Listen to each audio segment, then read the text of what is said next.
McKinnley, if you could speak maybe for the entire team, just what is the kind of, you would think is the mood of the team now? And then second question is, hey, what do you guys have to do as a defense to, bounce back and show that y'all are better than you demonstrated last week? One way to describe us, I would say hurt, honestly, just because how competitive we are, the competitive nature of the team and the brotherhood that we like to play with. So we like to fight for each other against another team. So, like, once we feel like we lost or like we lost the game, it just feel like it's just like I say it's a devastating feeling. But, like, we know, like, we got a long season, but, hey, like, why not win them all?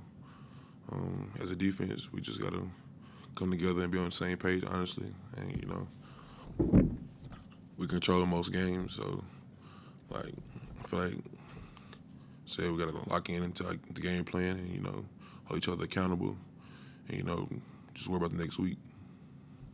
We'll stay on the right side, front row to Brent. McKinnley, what do you feel like y'all have to do specifically to get more pressure on the quarterback, to pressure the QB?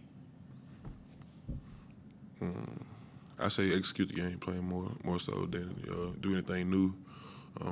Don't feel like you gotta do anything yourself. Like, don't feel like you gotta be Superman.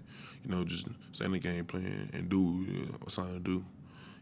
It's 11 people on the field on defense. So if one of us not doing our job, and that's when big plays happen or a touchdown happens. When you're not able to pressure the quarterback, does that put more pressure on your defensive backs to perform, and then did that show up against Miami as well? It definitely does. I kind of tell my DBs, like, you guys don't have to worry about quarterback having much time. Like, just cover him. And so we didn't get our part done. So, we kind of put those guys in a bad spot. So we all work with each other, to make one another shine. So, we didn't get the job done up front. So, it kind of shows. We'll go front row on the left side to Cease. So to add to that, you were able to get 2 sacks in 1 possession, and after that, no sacks and 6 quarterback pressures. So what happened that you weren't able to get the pressure you guys wanted against Miami? Yeah, like I say, I think we got outside the game plan. Not as far as schematic wise, but as like a personal reason. So players just didn't do that 111. That's really what I can say. So moving forward, you played Monroe this weekend. So what are you guys looking from your defense to change or be different, or how do you approach this game? We don't change. Everyone else has changed. Everyone in their circumstances changed. We just got to come together and execute the game plan like we should have this past weekend. But it's in the past though, so like I said, we got to hold each other accountable and pursue the next game.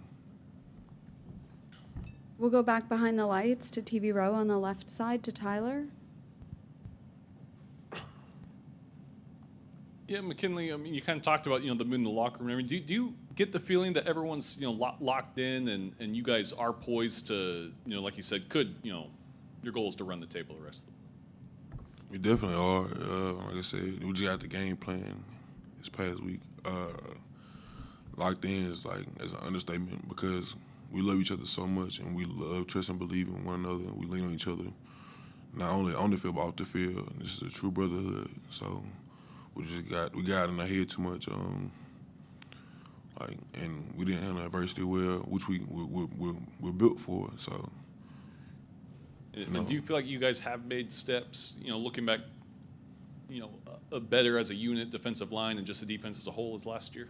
Yes, sir. Really, as a team, I say we lean on one another and we love and trust and believe in each other. So that's the main thing. Like, without that, there's nothing. There's not a team, not just a defense. It's not a team.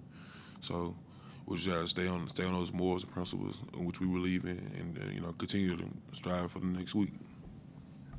Anything else? All right, thank you, McKinnley. Thank you.